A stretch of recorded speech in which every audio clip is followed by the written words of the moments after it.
What's up? Did y'all get that right?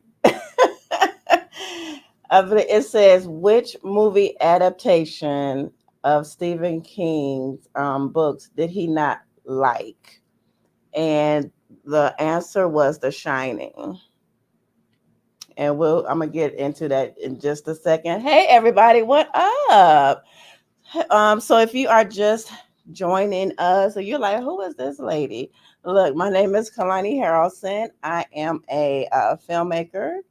Actually, I have one of my films on this very channel. Okay, it's called Funny Games. Why don't you go ahead and check that out? It's a mini movie. Okay, it's a short. So one day it will be developed into a full feature.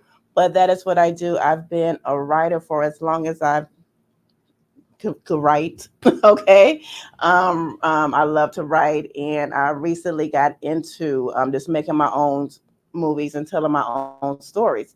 So this particular show is for us movie nerds who just love everything about the movies, who love to know like the behind the scenes, the fun facts, the little known facts, all of that. So if you are a movie head, this show is for you. It's called Top Five, and um the name of it is Talking Flicks with a Chick. I'm the chick. Okay, so what we do is, I'm gonna do it like twice a month because I have other things going on. So I'm just gonna do it like twice a month, and what it is we're gonna take like different topics.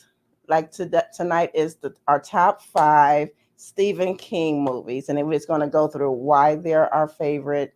We're gonna give you some little known facts about some of the movies that we know, and we're gonna just have a good time.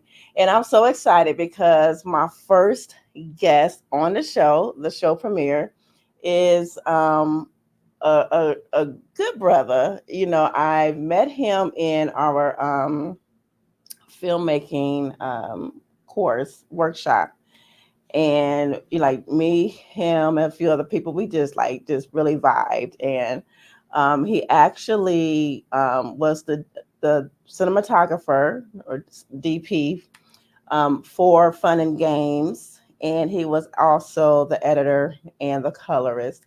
So, without further ado, I want to introduce my brother Alex. Hey, Alex. Hey, Kay, how you doing? Good, and you? Doing well. All is well. Thank you, and thank you for having me. Good, good. Just just tell the people a little bit about yourself, if you Yeah, will. my name is Alexander Vaught III. I absolutely love film. I'm really into art and film, so I do sketch art, but I have loved film like all my life. I love the mechanics of it. A lot of the behind the scenes, like you were saying. I love to know who the director is so that I can cross Mhm. reference other projects. I love reading about the actors and the work that they do, and I love the craft of filmmaking. So this is a real treat because the topic that we're talking about tonight specifically centers around the master of horror, Yes, and that's one of my favorite genres. So yes. yeah, so film is just it's a great medium to really get messages out, tell good stories, showcase really good talent, be it behind the scenes or in front of the camera, and that is absolutely why I love the art of film. And so yeah, I really appreciate you having me on tonight. Oh, no problem. I had to get you. I was like, Alex had to be my first guest. Yeah, thank you, I appreciate it. All right. So let me ask you: did you get the quiz right at the top of the show? Yes, yep. I All knew right. exactly. Yeah, I knew that one. It's not surprising because I know that The Shining, and we can talk about it whenever you're ready. But it didn't stick directly with the book. But what Kubrick did was magic. So He's one of the best. yeah. One of the best. Because well, we get into it because Uh, it may or may not be on the list. I don't know. yeah. We'll see. We'll We'll see. see. We'll Yeah. see. Okay. Okay, y'all. So how we're gonna start this is we are going to alternate our top five, but we're gonna go from five to one. Okay. So the guest is always gonna go first on this show. And we just gonna I just want to say my list might shock some people. It kind of shocked me because I Yeah. was teetering on my fifth one. It was a toss up, but Yeah. we'll get into that. So Yeah. go ahead, Alex, kick us off. All right. So my number five is going to be The Mist. 2007's The Mist Mm, with Thomas Jane and Marcia Gay Harden. So it's directed by Frank Darabont, and the synopsis is it's a thick fog descends upon a rural community, killing anyone caught outside of it. Right, and so uh-huh. survivors seek refuge in a local store, and they're trapped in like a darkened cloud of like just pure terror. It's bananas. And the frightened denizens of the town must fend off like murderous monsters. So the film, to me, it really, the monsters aren't the problem. What the film to me is what we become when confined and we lose all hope. That becomes the real terror. Mm, And the showstopper, the actress that stole the show was Marcia Gay Harden, because she's yeah. like a religious fanatic, and she Yeah. really causes a lot of problems in that store. And that to me becomes the psychological terror, because she's like, we're all doomed, and if you sinned, you're going to hell. This is our, Right, right. this is the end. And so I'm like, wow, this is, if I was stuck in a store and somebody was carrying on like that, and then they create all of this division and confusion, that to me was the real terror. Like, I couldn't even be worried about what was going on outside. Right. We're trapped in here with people that are losing it. And so Yes, they were losing it. the film was magic, but the reason why it is one of my favorites of his work is because the ending is it's one of the hardest endings in film history to me. And so anybody that sees it, that ending is gonna mess with you. So that's why, that's on my list. So that's number 5. Okay, The Mist. Okay, The Yeah. Mist. I remember that's one I haven't gone back to, a couple of times. It Yeah. might be like one of those sleepers, like you might Yes. appreciate it a little bit more as time goes Yes. on. But I do Yeah. remember The Mist, and they were like Stephen King, like really like to set a lot of his books and stories in like the New England area, Yeah. right? Exactly. Exactly. With a constable and everything. Exactly. Yeah. It's very common, but I like it. I like the film because I do like Thomas Jane. I absolutely love Marcia Gay Harden. It's She never good. disappoints. Yeah. Hmm. And so they carry the film on their back. It does fall into some typical horror type stuff, jump scares and things. But like I said, the psychological aspect of it is what really, if you sit and allow yourself to really think about it and put yourself in this scenario, it's really terrifying. So yeah. Yeah. And if y'all haven't seen The Mist, I'm sure it's streaming somewhere. Oh Because yeah. I do have like the ones I'm going to talk about. I think I have where you can stream it if you guys haven't seen it. And let us just say this, y'all. Okay. It's going to be some spoilers. So if you guys haven't seen them by now, come on now. Yeah, some of these are old. Yeah, some of these are really Oh, old. Yeah. yes. Because you know Yes. how some people, oh, I didn't see that yet. Don't tell. You had 20 years to see this. Right. Right. Yeah. It's let me see. It's streaming on Hulu. So it's on It is? Hulu, Okay. and it's on Tubi also. Okay. Yeah. Okay. Yeah. I'm going to have to check that out again. Yeah. Okay, y'all. My number 5. This is the one that's like, girl, what? Yeah. Okay. So let me just set this up. So my number 5 is my number 5. Again, I was going back and forth between this one and it. Mhm. Do I think that it is a better film? Absolutely. Mhm. But this film to me, number one, it stars one of my favorite actors in the world. Okay. And I love the little twist at the end.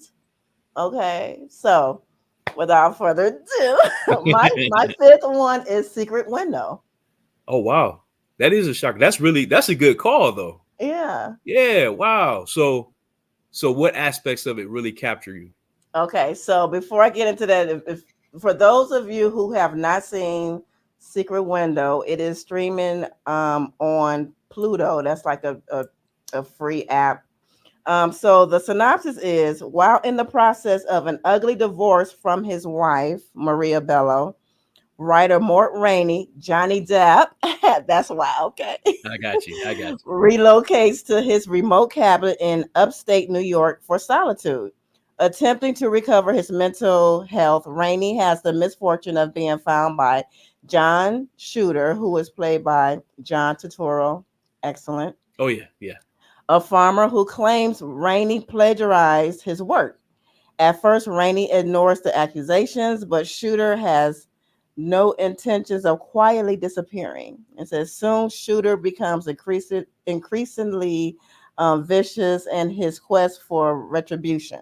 So, Secret Window, again, it stars one of my favorites, Johnny Depp, and I picked this because of his performance. yeah, His performance in Secret Window was I was like, okay, Johnny, I haven't seen him act like that before. okay, One thing about Johnny Depp, he can play. His range is just all over. Is yeah. wide, and I He's very love it. versatile. Yes. Very versatile. And John Turturro was in here again as Shooter, Hmm. and I loved it because again I love a good psychological thriller with a twist, Yeah, especially when I didn't see it coming. I yeah, was not expecting that. yeah, I wasn't expecting the ending at all. Spoiler alert: he imagined the other guy, so he he yeah, imagined John Turturro's character, yeah. because John Turturro's character, came to him, was like, you stole my story. Right. And ironically his name was Shooter, shoot her. It Yeah, was just a lot of um it was a lot that was going on, yeah, good and bad. yeah. But the it was directed by David Cope. Hmm. He actually wrote it. It's taken from a Stephen King novella, Uh, The Secret Garden, Secret Window, something yeah, like that. yeah, And I loved it. yeah, And because at that time I was going back and forth. I was watching it like a lot. Like yeah, with it, I don't really go back and with the rewatch value for me, I don't watch it a lot. yeah, But Secret Window, because I've watched it numerous of times, yeah, gaining new insights. And I love how the director, how David, like in that opening sequence, how when Johnny Depp was laying on the couch, we see it's a mirror, and then we go inside the mirror. yes, yes, Ah, yes, I was yeah, like, yeah. That kind of directing always appeals to me because it's very creative, and you really are allowing the camera to tell the story and really bring the audience into the film. So mhm. I love when they do that. I love when a director does that. Yep. Even though a lot he was getting a lot of flack, they was like, "You're a better writer than director." I was like, "Well, Uh, ouch," yeah, yeah. You're always gonna but have your critics. I mean, you always gonna have your critics. You yeah, always. But yeah, I really love Secret Window. You had, Charles S. Dutton was in it. yes, yeah. He's classic. Um Timothy, was it Dalton? His name Dalton? Timothy Dalton, yes. Dutton or something like that. Timothy, yeah. Timothy Dutton, I think it is. Yeah, I think. Yeah, that's Yeah. yeah, And but yeah, Secret Window is, if you have not even heard of that one, again, it's playing on streaming on Pluto, and that's a free app you can get, like if you have Fire Stick or Roku or something like yeah, that. yeah. All I got right, to rewatch Alex. that one. Yeah, I got to rewatch that one. Yeah, what's your number 4? Okay, number 4 is going to be Carrie, 1976, Mm, starring Sissy Spacek and Piper Laurie, and it is directed by Mr. Brian De Palma. So this is, I mean, we all know the story, and it's been remade a few times, but yes. nothing beats the original for me. No. It's about Carrie White, a shy, friendless teenage girl who is sheltered by her domineering religious mother, who unleashes her telekinetic powers after being humiliated by her classmates at her senior prom. This is a very powerful story in the way that it was directed, and particularly the way that it was acted out. I think Spacek really stole the show. Um, Mm-hmm. and, Piper Laurie was, again, it's another character like with the Mist. I don't know if this is because of my religious upbringing, but characters that are like religious fanatics in horror films, and then even religious horror, it always captures my attention. because I think about who wrote the film and then how they put that character in there, and then when it's executed a certain way, I'm like, wow, this is magic. So Piper Laurie was phenomenal as the religious mother who was She a Vanessa. was. Oh, She was absolutely, she did she her was thing. terrifying. Yeah, she was terrifying. She really added to the element of horror and mystique about the film.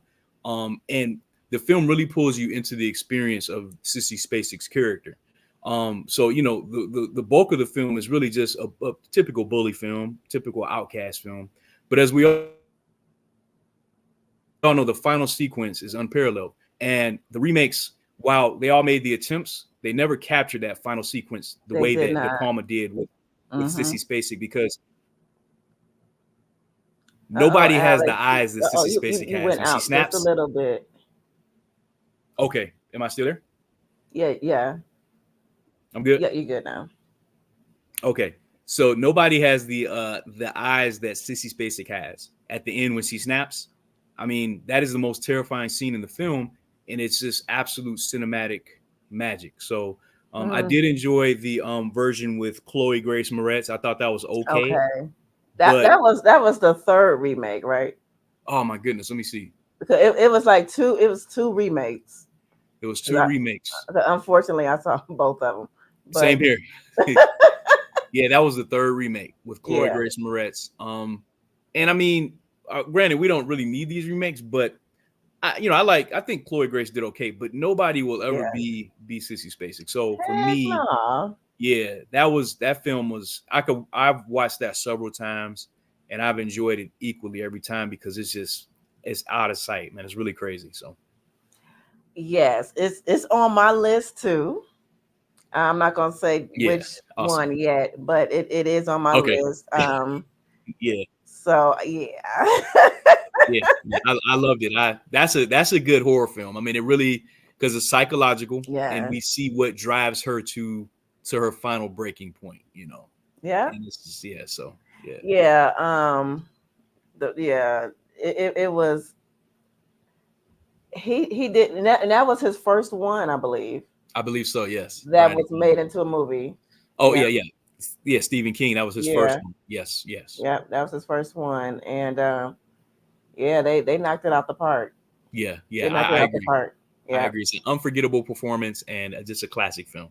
Yeah, you had what John Travolta was in there. I remember Yes, when I went back and watched it like some years ago. I've seen it numerous of times, but same. I was like, oh, that's John, and it was somebody else I recognized too. Yeah, But yeah, and I'll speak more on it yeah, yeah. when I get yeah. Mm. Awesome, awesome. All right, So your number 4. so my number four is one of my all time favorites. Mm-hmm. I really love this film. I had to watch it again today. I Mm-hmm. was like, yep, it's still yeah, it's still up there with me for me. And it's Stand by Me. Oh yeah, that is a classic. Beautifully Hmm. done film. Yeah, beautifully done. Yes, it was Stand by Me. The synopsis is after learning that a stranger has been accidentally killed near their rural homes, four Oregon boys decide to go see the body. Mm-hmm. On the way, Gordy, Vern, Chris, and Teddy encounter a mean junk man and marsh full of leeches as they also learn more about one another in and their very different home lives. Just a lark at first, the boys' adventure evolves into a defining event in their lives. So, Stand By Me was released in '86. It Mm-hmm. was Rob Reiner's. It catapulted him. So he was fairly new as a director. What he was Yeah. like really known for around that time was being in All in the Family, Yes. and Yep. and his father, of course, Carl. It was a he wanted to get up out of his shadow.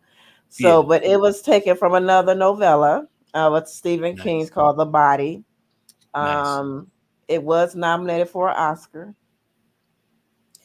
You have, oh my gosh, you talking about the star power. It's a heavyweight cast. It really Oh, it's is. a heavyweight Yeah. cast, and I was little when I saw this. well, Yeah. 86. So I was 9. I was Yeah. about to be 10 later on in the year.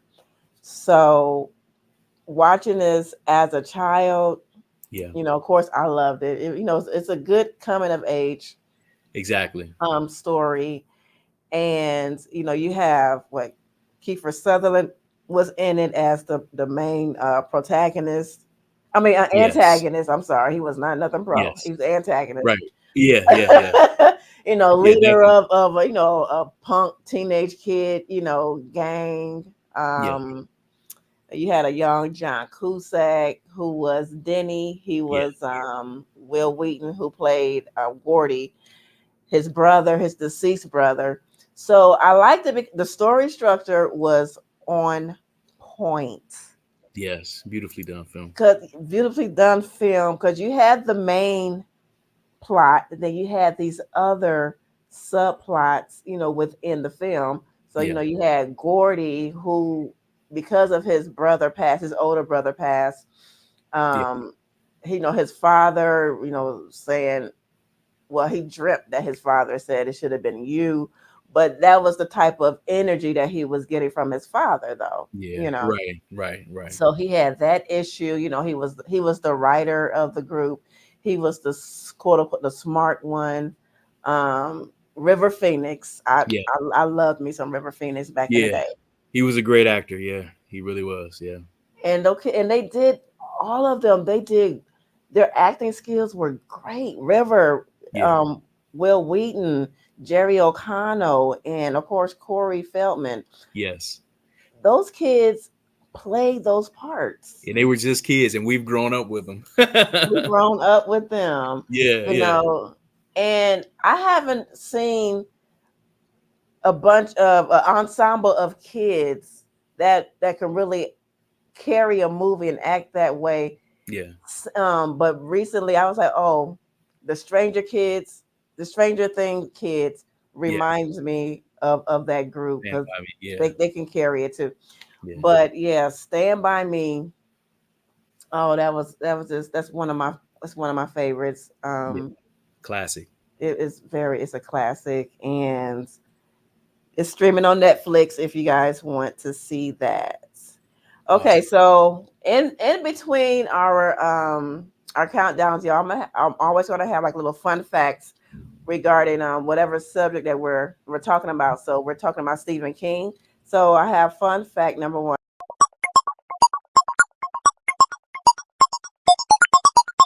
Did you know? So this is the Stephen King edition of Did You Know? Did you know that Stephen King has a phobia? I did Can not. you guess which phobia he has? I did not know this one. Yeah, I don't know. Like, is he scared of horror films? No, no, he's actually scared of the. I'm sure not gonna. This is a really a name brand phobia. Yeah. It's very long. I said, oh, I am not going to say that, Yeah. but in a nutshell, he's scared. He has a phobia of the number 13. Really, that is Yeah, odd. That is yeah, really weird. Wow, I never yeah. heard that one. All So right. but the actual diagnosis is it's a long word. It's hard for Oh, people. it's a. Oh Yeah. my gosh, Yeah. it's so long. The only Yeah. word that I can pronounce is at the end is phobia. Right. Gotcha. That's hilarious. All right, Alex, your turn.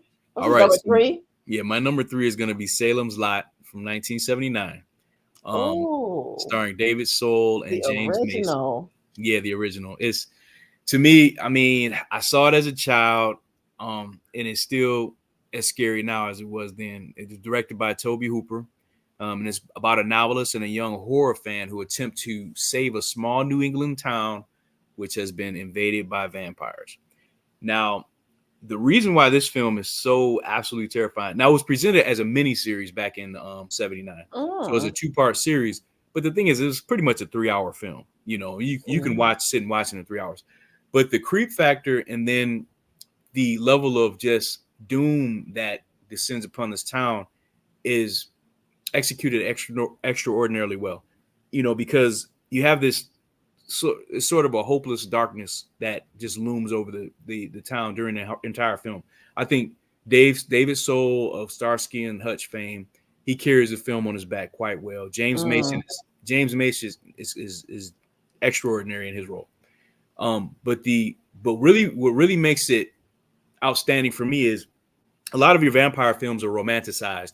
So the vampire is always yeah. kind of smooth, slick talking, he mesmerizes you and then, bites you on your neck.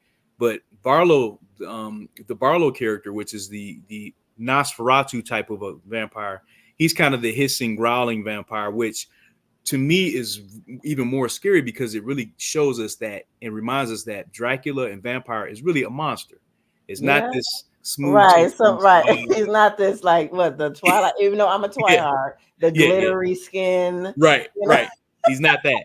He's really a monster. And Yeah. so that is captured quite well in Salem's Lot, and the curse that is on the town is captured well. And what really makes it scary is if you're a kid, you see other kids being turned into vampires in the film. And it's an unforgettable production. I think that the execution is spot on.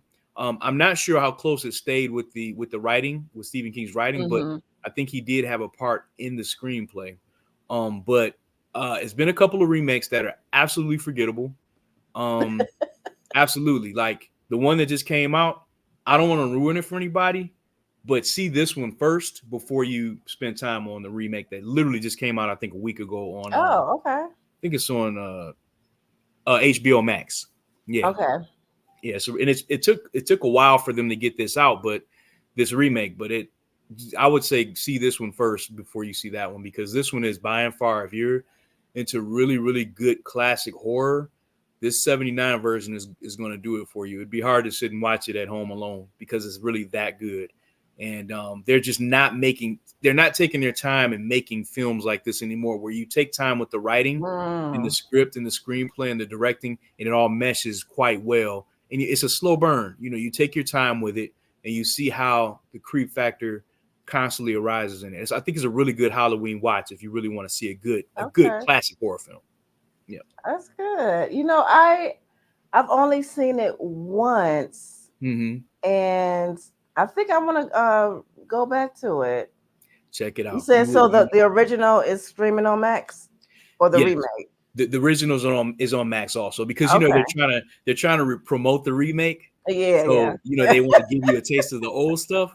But that's a Okay. mistake to me because trust me, the old one is the 79 version is the one that you want to see. It's genuinely a good, genuine horror film. Like it just in Mm, its essence. Definitely check it out. You just take your time with it, get your favorite snack, kick back, get your blanket, and that's the one you want to see if you want to see a good horror film. I Yep. don't know. I might see that tonight. See, Yeah. Yeah. I like being, lights off and Yes. by myself. I Yeah. could do that watching a horror film. Yeah. Yeah. Yeah, And they that's my type of vibe. Yeah, David Soul literally he just passed like earlier this year. The Mm, Starsky and Hutch actor, he just passed, so he was really mm. good in this film. He really carries it on his back. James Mason he passed back in like '84, but he's good as the creepy guy that kind of ushers the vampire into the town. He's great as Okay. that character. So yeah. So okay, what's your number three? Oh, my number three is one of my favorites. All right. You dirty birdie. Misery. Hello. Yeah. Yeah. I love, Yes. love, love, love, love, love Oh my misery. goodness, man! That put Kathy Bates on the map, and Yes, it it did. should have. I mean, that was a monster of a film. So the synopsis for that one is after a serious car crash, novelist Paul Sheldon, James Caan, is rescued by former nurse Annie Wilkes, which is played by Kathy Bates, who claims to be his biggest fan. Annie brings him to her remote cabin to recover, where her obsession takes a dark turn when she discovers Sheldon is killing off her favorite character from his novels. As Sheldon devises a plan to escape, Annie grows increasingly controlling, even violent, as she faces the author to shape his writing to suit her twisted fantasies. And that's again directed by the great Rob Reiner. Man, And that came out in 90. And I remember yeah, seeing that as a child in 90 yeah. at the Detroit Renaissance Oh movie wow, theater. yeah. I remember the Renaissance Theater. Yeah. Yeah, that's That was a good time. Wow. Yep, it was myself, my mother, my brother, because my mom always took us to movies on opening weekend, Friday nights or Saturdays, Yes. and I fell in love with Misery. Yeah. Oh man, where should I start? Right. Yeah. This is a good uh, one. it's Misery. Kathy Bates, Yeah. Yeah. Kathy Bates, because we didn't, I didn't see her, of course, and I was young too, so Yeah. I didn't, Yeah. like 13, I believe, in Yeah. 90. Yeah. And of course, James Caan. James Caan. Oh my goodness. Yeah. Yeah. He's wonderful. Yes. He's a phenomenal actor, Yes. and he did his thing in Paul as Paul Sheldon. And again, Kathy Bates was the star. Yeah. Did she She's a get an heavyweight. Oscar for that? I do believe so. I think Yeah, I remember when she yeah. got I that think she Oscar. got the Oscar for that. Yes. Yes. Well deserved. Very Okay. much so. If you put yourself in his situation, I mean, my goodness, that's a horror film. That's a horror film. Yeah. And I'm sure a lot of people have seen Misery, but if you have not, or if it's been a minute, it's streaming on Max right Hmm. now. Yeah. So yeah, Misery. My brother and I, we used to always, it's a lot of one liners. Like we used to always say, "You dirty birdie," and Yeah. I'm your number one fan. Just Yeah. it was just Yeah. the storyline, just everything, the Yeah. even the cinematography. Yes. Yes. Um, I'm glad that they used like real snow. You Yeah. can hear the crunch. It was just the vibe that it gave Yeah. off. It was like, Yeah. ooh, and the infamous hitting him with the club in his foot. Yeah. Yeah. Yeah. I That's a think classic scene, and you could feel it. you can You feel know. that thing. We all in the theater. We was like, oh my god. Yes, you could feel it. The sound editing there. I mean, you could Yes. hear and feel everything. So Yes. yeah. Yep. So Misery is definitely I watch Misery at least once a year. Yeah, that's an excellent film. It really Yeah, is. it is.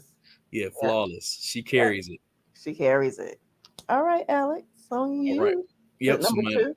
my number two is going to be Doctor Sleep from 2019, starring Ewan McGregor and Rebecca Ferguson, and it's directed by Mike Flanagan. And so this takes place several years after The Shining, 1980s The Mm-hmm. Shining. Danny Torrance is now an adult, and he's trying to protect a young girl with similar powers to his from a cult known as the True Knot, who prey on children with powers to remain immortal. Now, I'm going to say that this film was an absolute masterpiece, simply because to take the material from The Shining and bring it into this film in such a seamless way was very well executed. I think it was Mm-hmm. great. It was well executed. It Yeah, was. I always like Ewan McGregor. He doesn't make bad choices in his He films. doesn't. And, yeah, and the subject matter, it may be hard for some because it is regarding abduction of kids and abuse. I think that's probably one of the levels of horror in this film. But the ending sequence that pays homage to The Shining, the meticulous detail to the hotel from the original, because I think they Mm-hmm. rebuilt the set. They had to Mm-hmm. rebuild it. I mean, the level of attention and the beautiful cinematography, the writing, the directing, I think it Yeah. all meshed together quite well to bring this the Shining story into the current times. I absolutely love that film. Thought it was done well. I could watch it anytime. So it's really done well. Okay, I might have to run that back because I saw Yeah, it once and it was good. I remember it being good. Like you yeah, said, Ewan, he doesn't miss. yeah. He does not miss. I think that one is on Prime, if I believe, It's on because they Prime. yeah Okay. because they have the director's cut. They have the theatrical release and then the director's cut. Now the theatrical release is already like 2.5 hours, but then the director's cut is pushing you almost to like three. So you got to take some time with it. But they add a lot of good stuff in there, and Okay. it's really a good watch. I mean, especially if you're a fan of The Shining, and then that work, this really pays homage to very well. Funny you should say that because my number two is The Shining. Beautiful, beautiful. I um, mean, so The Shining has to be on everybody's top five list. yeah. It, Hello. it has to Yeah. be. Yeah, yeah, Yeah. My number two is The Shining. I saw that. I was like, 'cause us. Okay. us Gen X, we Yeah, are some tough people because we yeah, were watching. I'm 6, 7, watching horror movies, yeah, exactly. Yeah, and I exactly. saw it as a child. Yeah, It came out in 1980, yeah, and it is streaming on Max now. yes, Again, we were talking about Kubrick. Stanley Kubrick, just right. I love the look of this movie. yes, yes. Um, and I kind of that like that yellow Yeah, um it's a tinge of color. Yeah, yeah, yes, that yellow the color grading. yeah, I kind of like mirror that into fun and games yeah, yeah, because we know that a lot of like film theory, if you will, yeah, different colors of course represents different things. yeah, So like the color yellow represents like craziness, yeah, yeah, that type of thing. yeah, And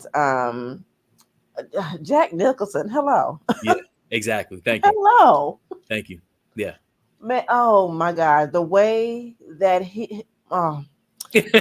I'm speechless because Jack Nicholson, he is like he's one of the best. Yeah.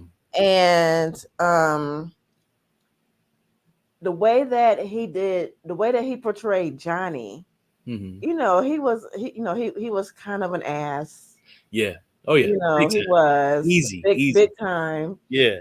You could tell that Danny was, scared of him even before he started going crazy, Yeah. over there at the Overlook Yeah. hotel. And oh man, especially, what really got me, like I've seen it so many times, and Yeah. I know for some, now that's a slow burn. It is. It is. It It's a is. slow burn, Yeah. but the payoff is worth it. It really is. The I agree. payoff is worth it. But yeah, The Shining is absolutely one of my favorite all time Stephen King books turned into movies, Yeah. hands down. And I was when I learned that he wasn't fond of it, I was like, what? Yeah. Yeah. Because remember the one, it was like a TV version. Remember with Yeah. the guy from Wings? Yeah. I Yeah. forget his name, I've but never seen that one. Yeah. I saw that one. Yeah. But and Stephen King, I think he had a hand in it. He was like, this is what he wanted the Oh. movie because it was going, I guess, more so by the book. Okay. But Okay. Stanley, come on, because Stanley Kubrick was not only was he was a a director, Hmm. he was a photographer too. So that makes sense of It how the does. movie looks. Yes. It's shot beautifully. It It's really is. shot beautifully. Even by today's standards, it is shot beautifully. Yes, Yeah. it's definitely one of those films that gets studied. When you're going into the film industry, Yes. definitely. Yes. Okay. All right. Uh, Oh, I had a fun fact. All right. But I my goodness, I can't even. I We can get into it later. Here it is. Okay, because I'm like, Lord, where is it? Okay, so fun fact number two.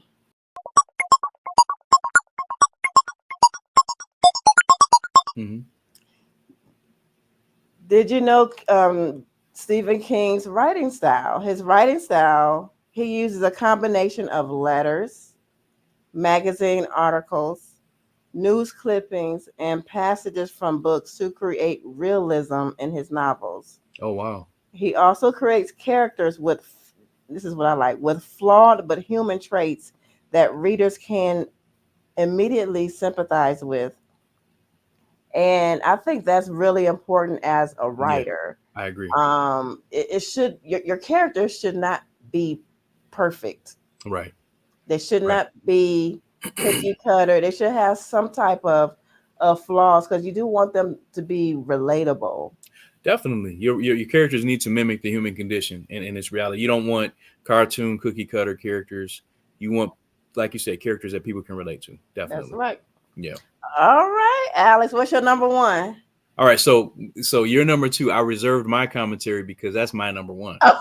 Yeah. Yeah. Okay. So as far as horror films go, this is even outside of Stephen King. For me, The Shining is probably my top three. Is as far as horror films. Yes.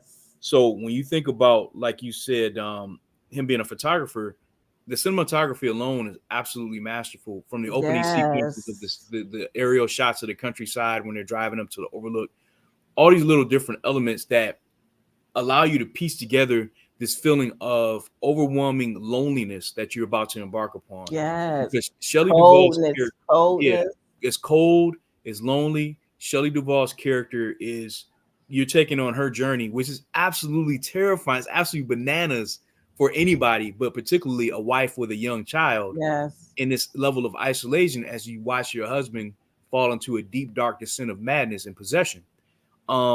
I think that Kubrick, while I know Stephen King, he really didn't enjoy the way that it was depicted. Kubrick's mind is just, it's on another planet with this film. Hmm. I He mean, was ahead of his time, like he, Hitchcock. he really was. He was ahead of his time.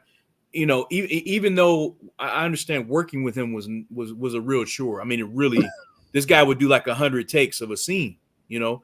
And a little known fact is, uh, Stanley Kubrick and Jack Nicholson absolutely terrorized Shelley Duvall on the set. I mean, really derailed her career because they really was like borderline abuse, and because he was trying to really get that He real was real feel. method acting. Yeah, exactly. They wanted to get that real feel of terror, and it translates very well from It her does. performance, you know. But Hmm. they literally abused her and tortured her on set to get her in the mind of the role. And like you said, Jack Nicholson is absolutely bananas. I'm like, this guy's not even acting. This is like, this felt real. I'm like, this is too real. Right. Yeah.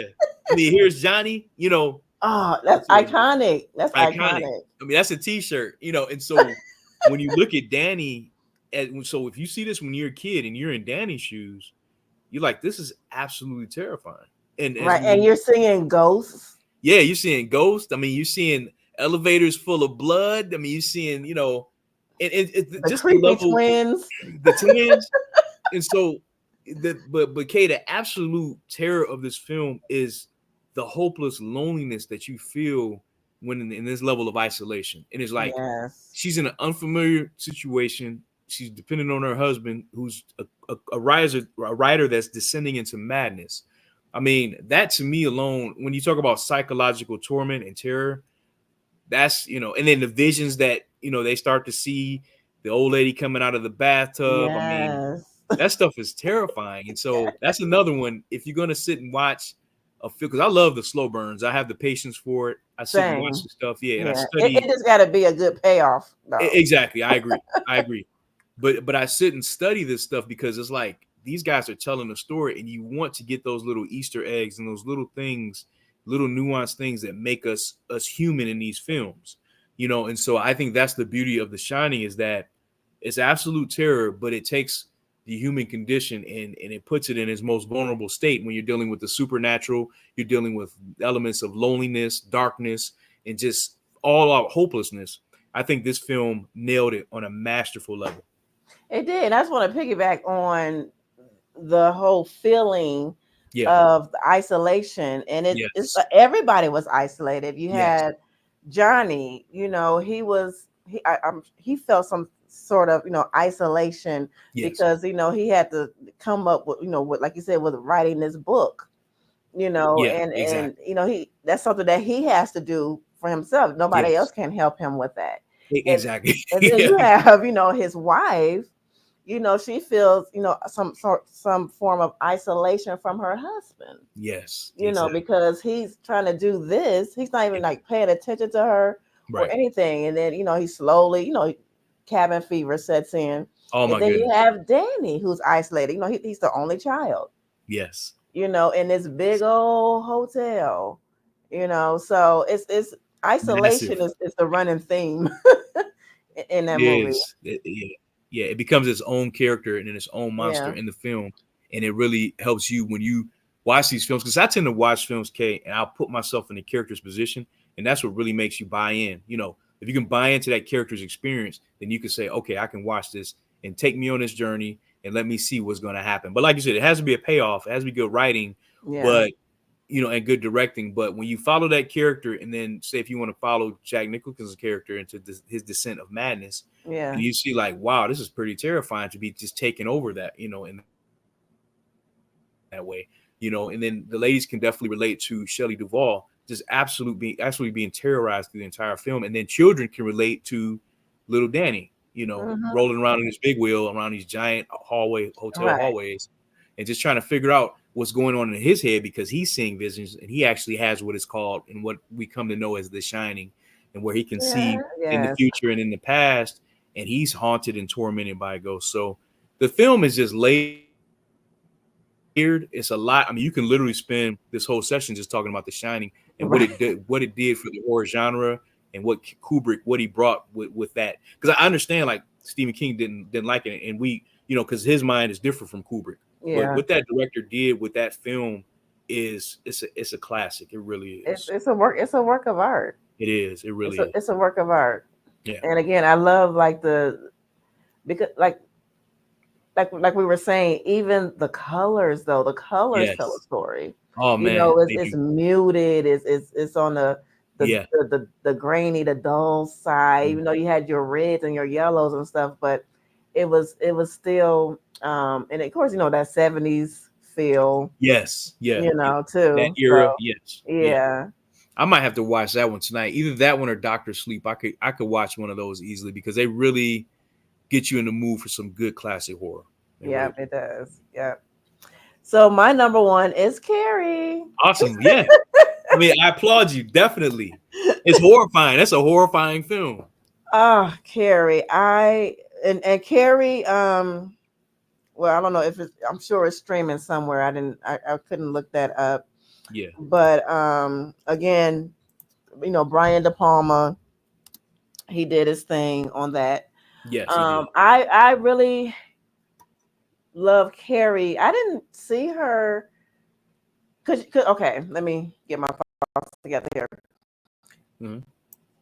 We love the underdogs, Yes, very much right? so. Yeah. And of course, Carrie is the underdog. Yeah. And I was young. That came out the year I was born. So, Gotcha. Gotcha. Yeah. Yeah. Carrie came out in 76. Yeah. And I'm like you, Sissy Spacek did her thing. My mom introduced Carrie to us. Wow. But yeah, That's quite an introduction. Yeah. right. Yeah. I'm sure she saw it at the movie theater when it came out. But Yeah. Yeah. um yeah, but the original Carrie, the 1976 Carrie, I've said this like on other people's on like horror podcasts where I was a guest, and they ask the questions like, what's my favorite, and Yeah. I always say Carrie. I said Carrie's my girl. Yeah. Like I love. I was like, get them all, Carrie. Yes. Yeah. Okay. Yeah. Yeah. And it's because you don't really see that too much, especially now Right. where the star of the movie is normally trying to survive, Yes. Yes. trying to be the final girl or the final guy in the Yeah. movie. Yeah. But not this one. It's a little bit different because she was bullied, and Yeah. she was the person that we was rooting for her. Yeah. Yeah. She had And it hard at home. She had it hard at yeah, home. I'm sorry. Go ahead. yeah, and I love those type of movies that makes me feel for the character, because I Yeah. really felt Carrie. Yeah. I Yeah. felt for her. And again, her crazy mama. Oh my Yeah. God! I mean, Yeah. just the poor girl just had the worst of it at school, Exactly. at home. Home Being everywhere. locked in the closet with a mom.